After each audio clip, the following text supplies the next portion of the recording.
Hello dear student, कैसे हो आप लोग सभी बच्चों। आज हमारे पास एक क्वेश्चन है कि इन दो इक्वेशनों को हमें सोल्व करवाना है, लेकिन मैट्रिक्स मेथड से। बच्चों ये क्लास 12th के लिए एक बहुत ही very very most important question है, जो बोर्ड एग्जाम में लगभग हर साल दिखे जाते हैं भाई। चलो आओ मैं इसको सोल्व करने का तरीका बताता हूँ आप लोगों को। इसके अंदर एक्स और वाई के कोफिशिएंट को लिखेंगे।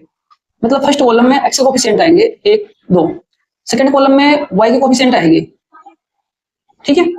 फिर लेट करोगे बी, जिसमें ये जो इक्वल में नंबर दिए हुए हैं इनको लिखे जाते हैं।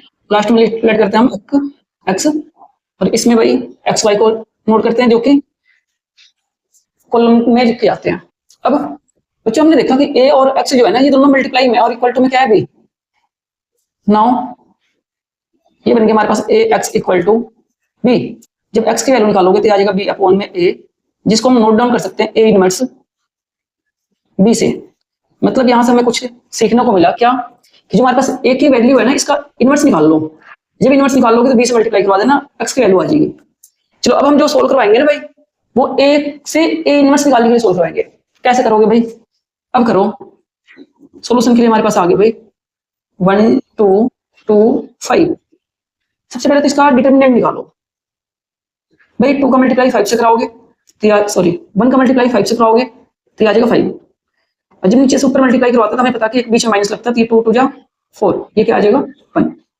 अगर ये हमारे पास 1 जो आया, अगर ये 0 के इक्वल नहीं है तो भाई हम इसको कह सकते हैं नॉन सिंगुलर। बच्चों एक बात मैं बता दूं, किसी भी क्वेश्चन को इस तरह सोल्व कराने के सबसे पहले ये डिटरमिनेंट निकालते हैं। अगर ये 0 नहीं आया, नॉन सिंगुलर है, तभी जाके आगे सोल्व होगा एक्स वाई के लिए, वरना ये यहाँ पे कैंसिल हो जाएगा, खत्म हो जाएगा क्वेश्चन। इसको हम दूसरे तरीके से सोल्व कराएंगे। चलो सीखते हैं आओ। अगर ये नॉन सिंगुलर है भाई, अब इसका ना इनवर्स निकालो।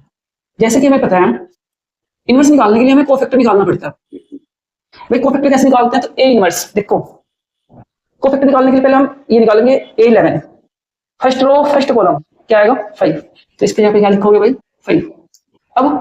अब लिखोगे A12, मतलब फर्स्ट रो सेकंड कॉलम क्या आ जाएगा 2। अब 2 1, सेकंड रो फर्स्ट कॉलम, अब क्या आ जाएगा 2। और अब A22, ये आ जाएगा भाई सेकंड रो सेकंड कॉलम क्या दिखेगा 1।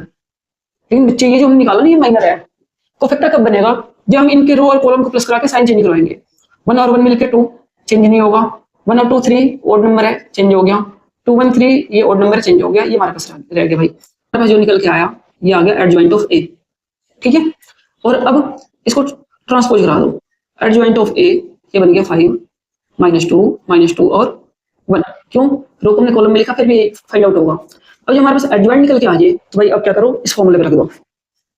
क्यों, यहाँ से बच्चे इनवर्स निकालना ना बहुत आसान है। इनवर्स का मतलब हो गया 1 अपॉन में डिटरमिनेंट ऑफ ए, और फिर आ जाएगा एडजॉइंट ऑफ ए। डिटरमिनेंट की वैल्यू कितनी है हमारे पास 1, तो ये आ गया 1। एडजॉइंट की वैल्यू आ जाएगी 5 -2 और 1। बच्चे ये मिल गया हमें। अब इस फॉर्मूले पे रख दो। जब x निकालने की कोशिश करोगे यहाँ से, तो ये हमारे पास आ जाएगा x equal to A inverse B. A inverse हमने निकाल रखा, क्या आ गया भाई 1 अपॉन 1 5 माइनस का 2 -2 और 1। फिर साथ में लिखो b की वैल्यू। b को हमने क्या माना 4 और 9, तो यहाँ पे आ जाएगा 4 9। इनका मल्टीप्लाई करवा दो। रो का मल्टीप्लाई कॉलम से होता है भाई। 5 को 4 से कराओगे तो आ जाएगा 20। फिर -2 को इससे कराओगे तो आ जाएगा माइनस का 18। -2 को 4 से कराओगे तो आ जाएगा माइनस का 8, और 1 को 9 से कराओगे तो आ जाएगा प्लस का 9। इस x को हमने क्या माना हो भाई एक्स वाई, तो इसके जगह पे आ जाएगा x और y। जब इसे सोल्व कराओगे तो आगे हमारे पास 2 और 1। बच्चे एक का डिवाइड करके कोई फायदा नहीं है, ऐसे यही रकम आ जाएगी हमारे पास। तो जो सामने सामने बचेगा हमारा आंसर है ना सर। x के सामने क्या है 2 और y के सामने क्या है 1। बच्चों ये हमारा आंसर हो गया। अगर आप लोगों को ये क्लास समझ में आई हो, वीडियो समझ में आया हो, तो चैनल को लाइक करो, सब्सक्राइब करो। मिलते हैं अगले क्लास में एक नए क्वेश्चन के साथ।